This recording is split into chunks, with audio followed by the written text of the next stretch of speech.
Check, check, check. All right. Here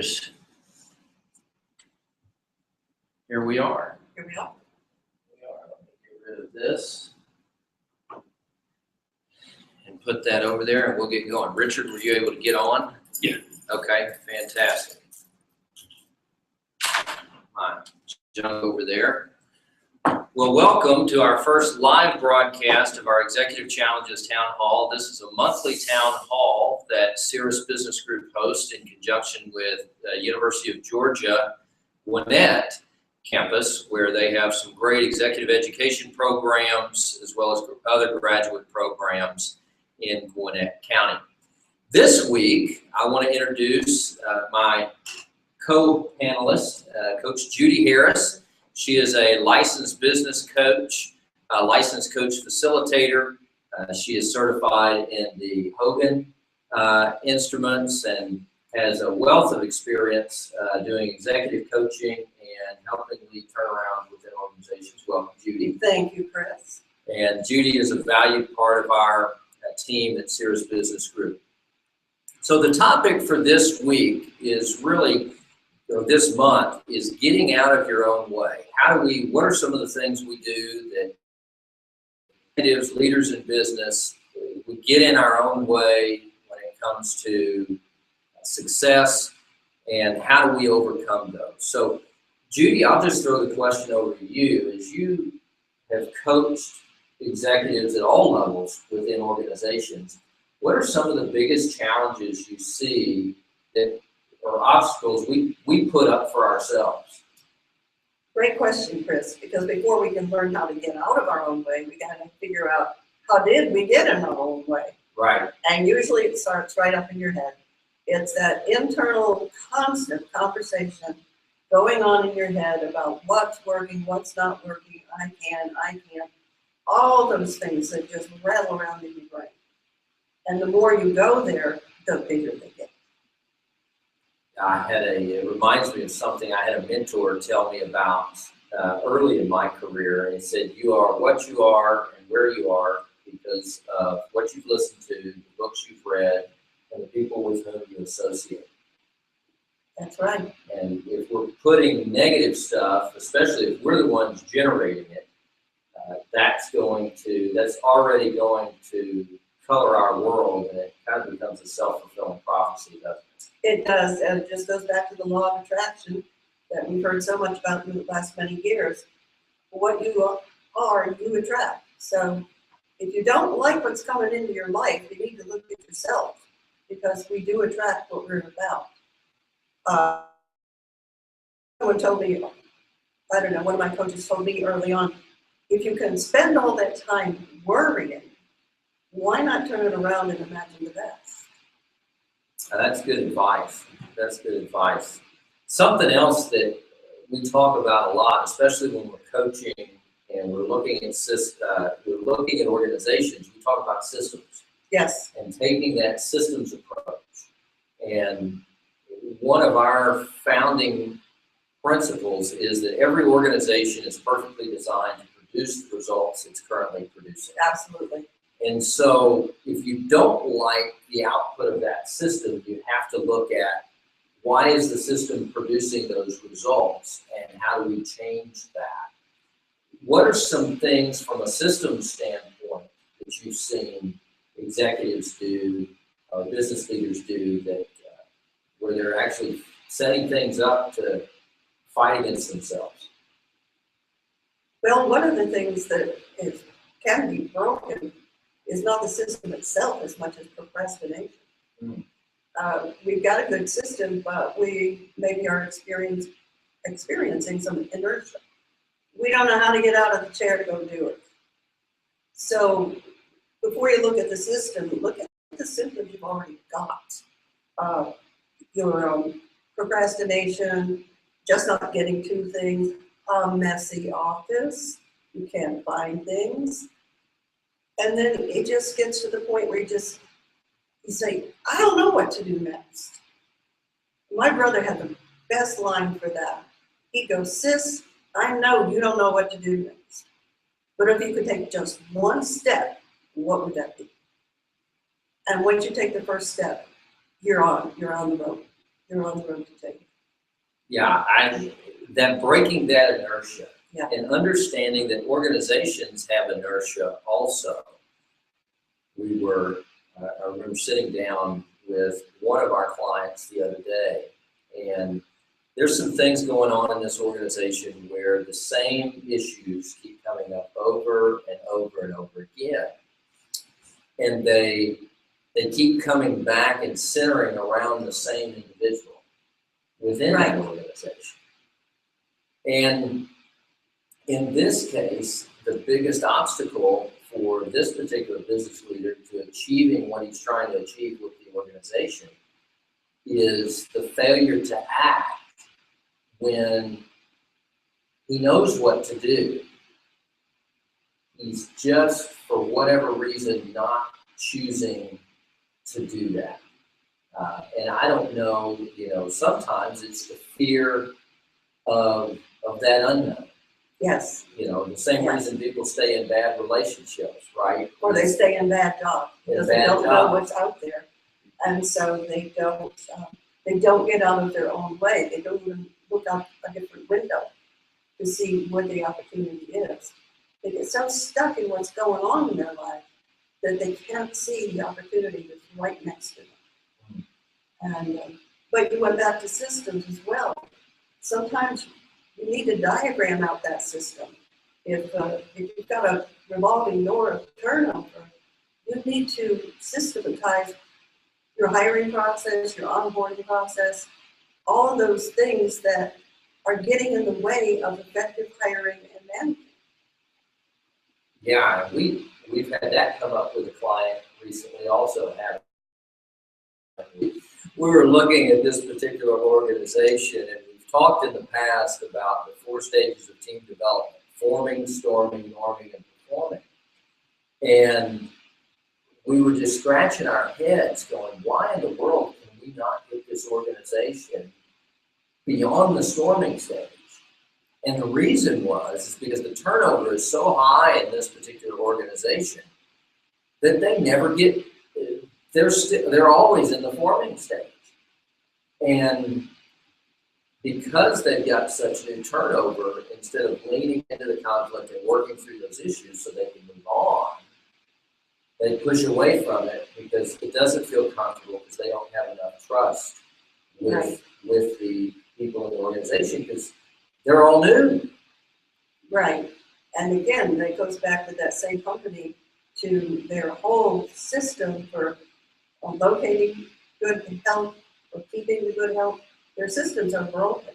And unless they do something about it, they're still going to be in their own way. And a whole thought process has to change in that organization.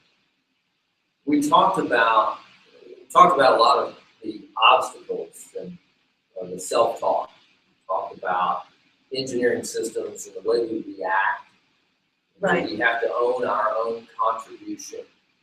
Oftentimes we want to blame somebody else for whatever the issue is. And part of leadership is trying to figure out, again, back to that systems situation, maybe there are other people that are contributing to the end result that's happening. But that leader is also contributing.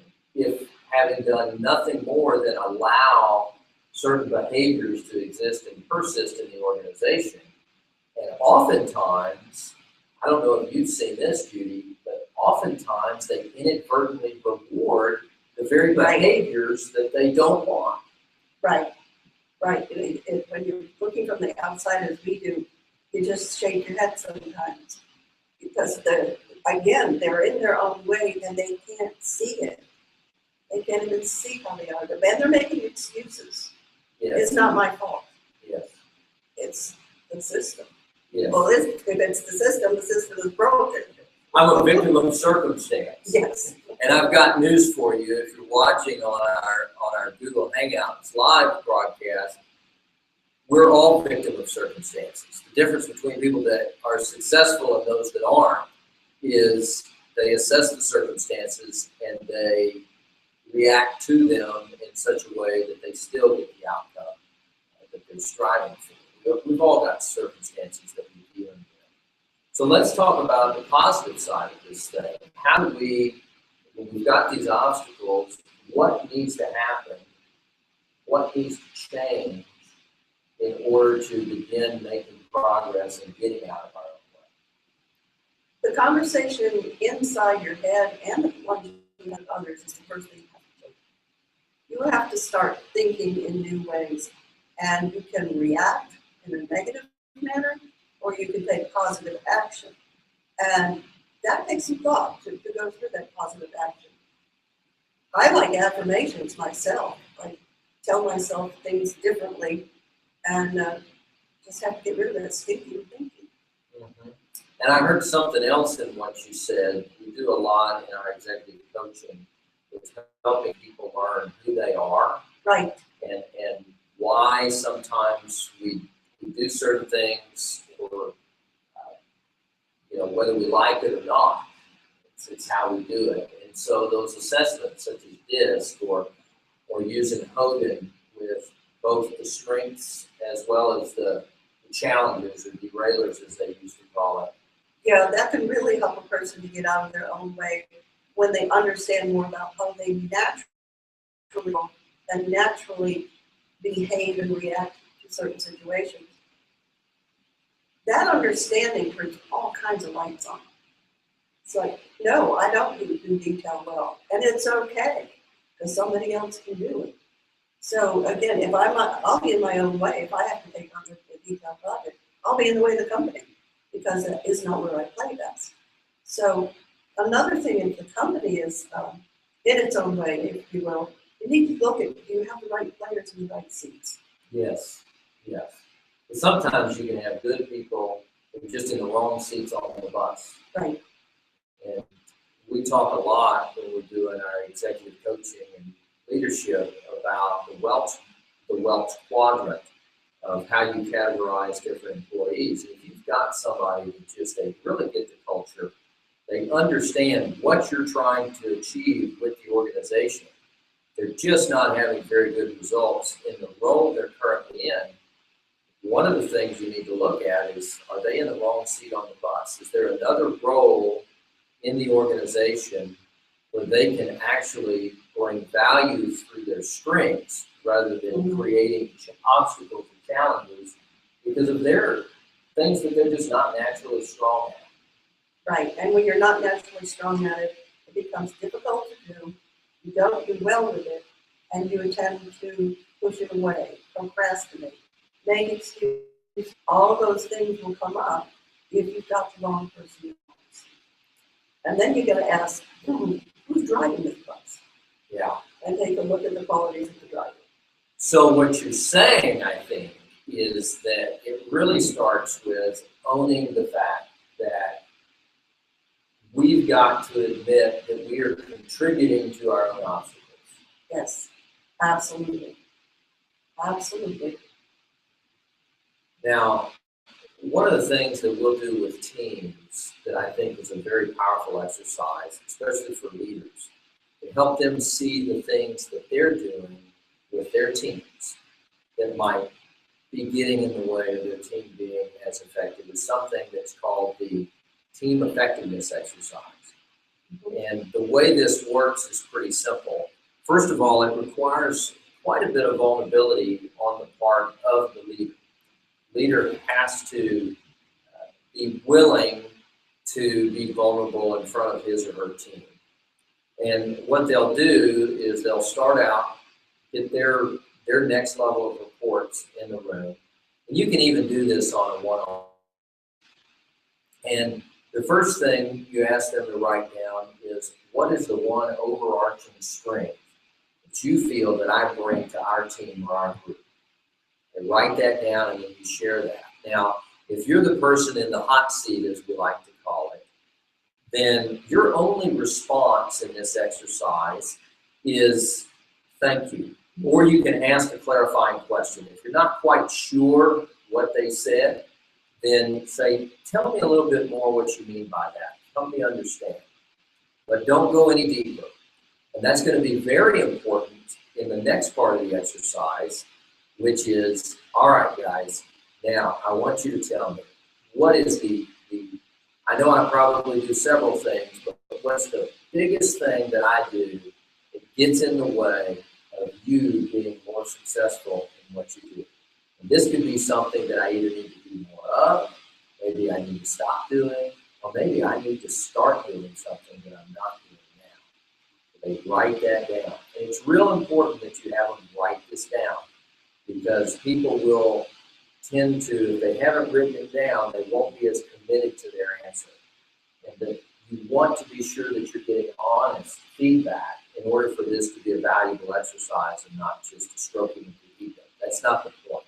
The point is to be real, to be vulnerable, to model accountability to your team.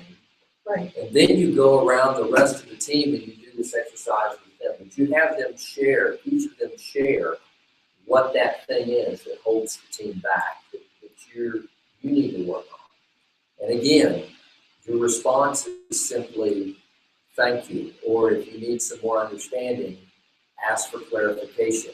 It's going to be very tempting to try to justify why you're behaving in that way, and don't do it, because you're going to undermine the very thing that you're trying to create. So after you finish this exercise, then say, hey guys, I appreciate you sharing this feedback with me.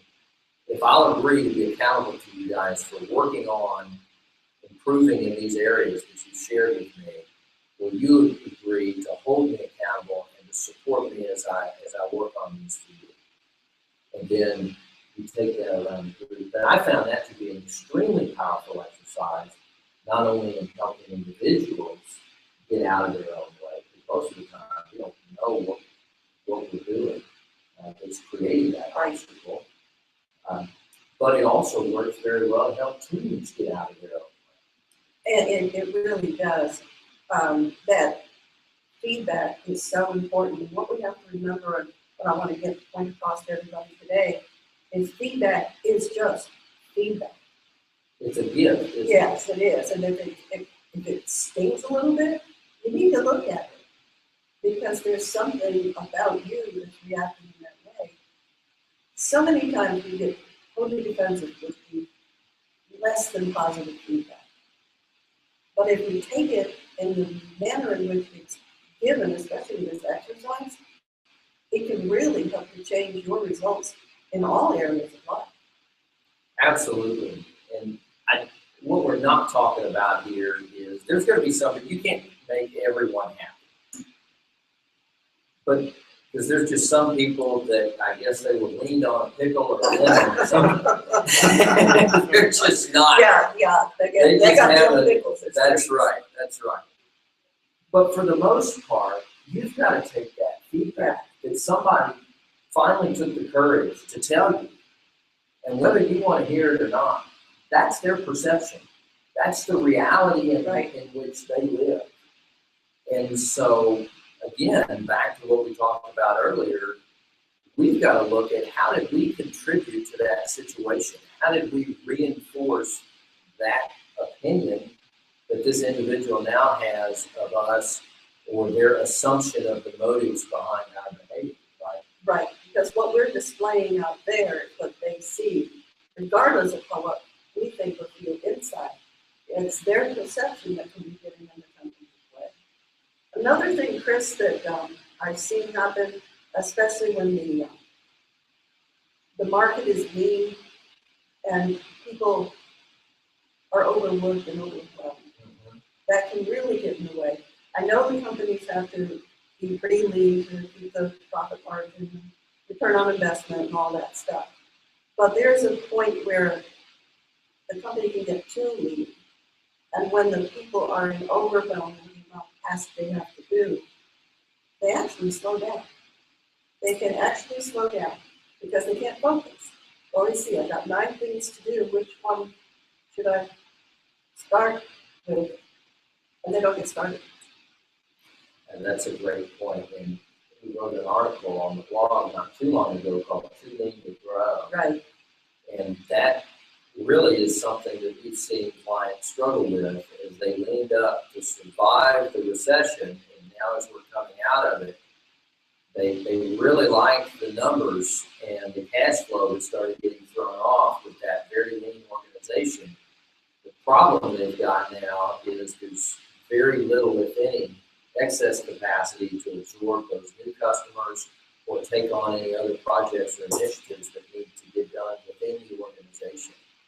So that's a great point, Judy. Yeah, and even in my own life, I've been guilty of taking on so much and so many different things that I lost focus on all of them.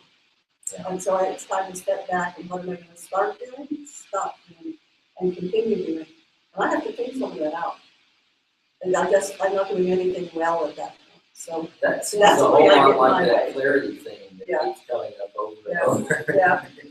Yes, so Richard, you've got a question. Yeah, the whole thing with running too lean and your resources not being able to be productive or have high levels of quality, that's actually a military strategy for asymmetrical warfare, where if you confuse an enemy by coming in on too many fronts, you can literally put them in analysis paralysis. Yes. Yeah. It's also related to the OODA loop, which is what fighter pilots are trained on.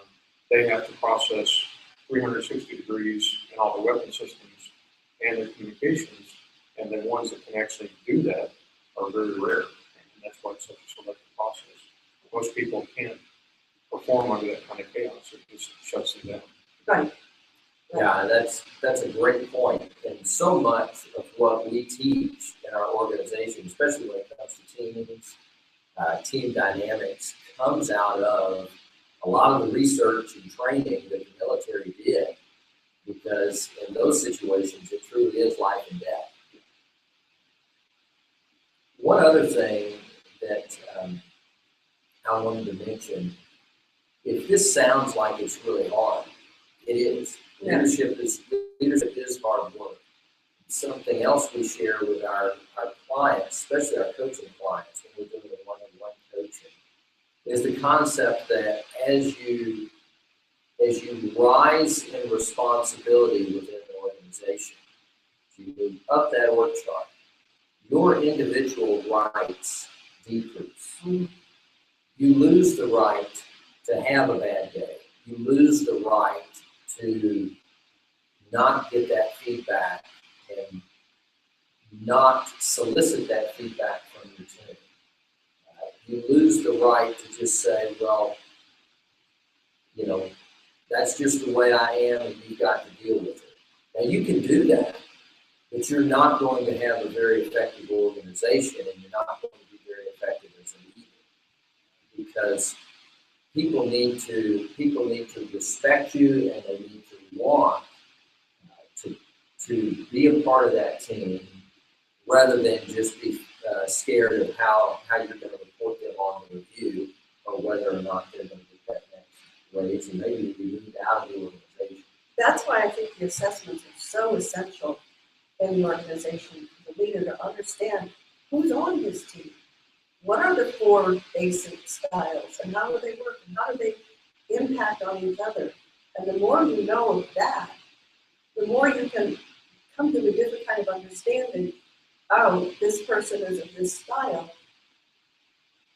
She has to really go inside and think things through before she can come out with an answer, because she's really quite into it. Well, if you understand that, you're not only you're rough waiting for the answer, you realize that that person has to go inside and think it through before she can speak.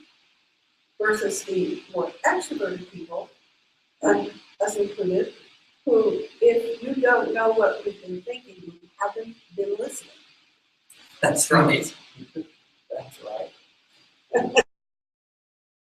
Set this thing up.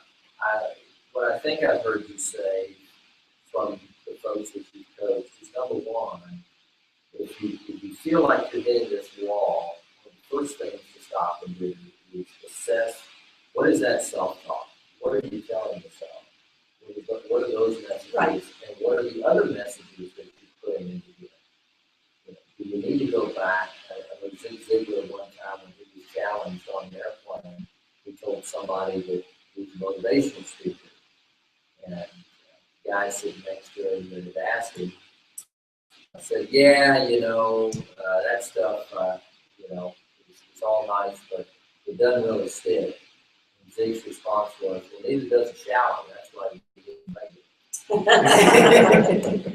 Yeah, I do a lot of, I've got a library of motivational things from a variety of people.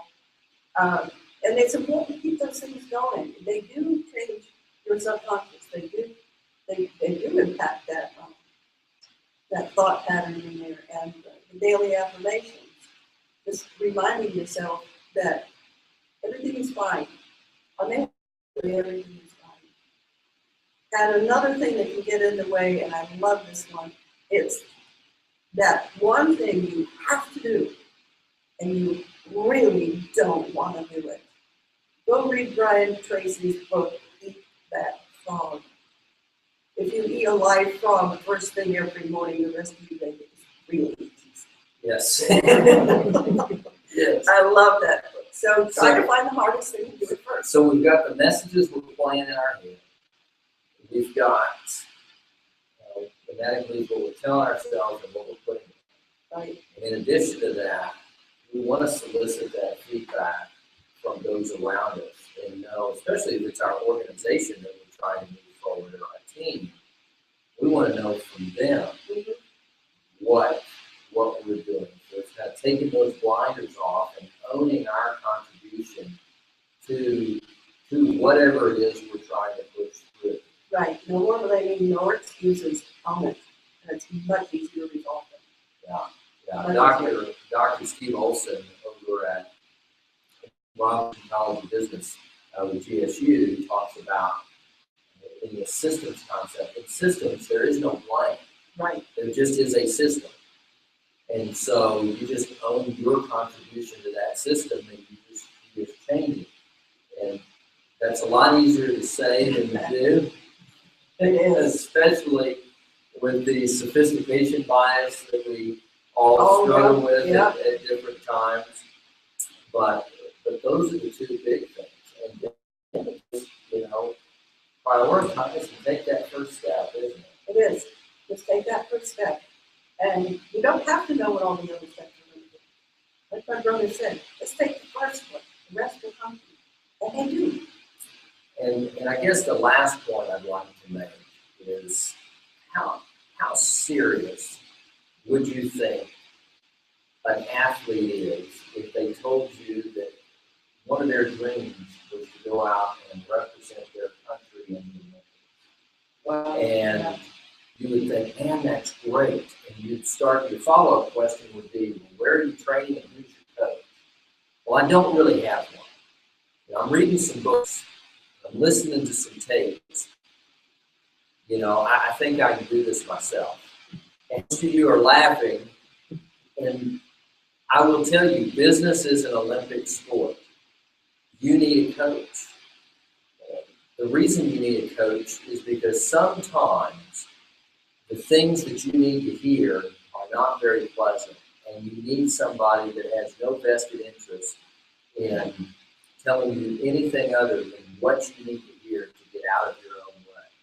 And I know that I've had various coaches and mentors in my life that have been very instrumental in helping me get where I am, break through, and face the hard reality when many times they weren't telling me anything I didn't already know, but hearing somebody else say it, and hearing somebody else say, Chris, we either need to stop talking about this, or you need to do what we both agree that you need to do to do something about it. Because if just whining about it isn't doing anybody any good, we're wasting a lot of money.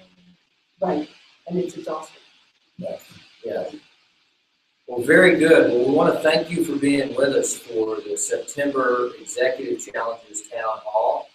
And next month, we always meet on the last Tuesday of every month. And next month, we're going to be back here at the same place. We'll do the Google Hangouts Live again, for those of you who want to join us online. Our topic is going to be leading from the middle. How in the world do you lead from the middle? And that's what we're going to be talking about, because many of you are not the CEO, you're not the president, you're not the business owner. How do you lead from the middle to make a difference thanks for being with us this month, and we'll see you again next month. Thanks, everybody. Microphone is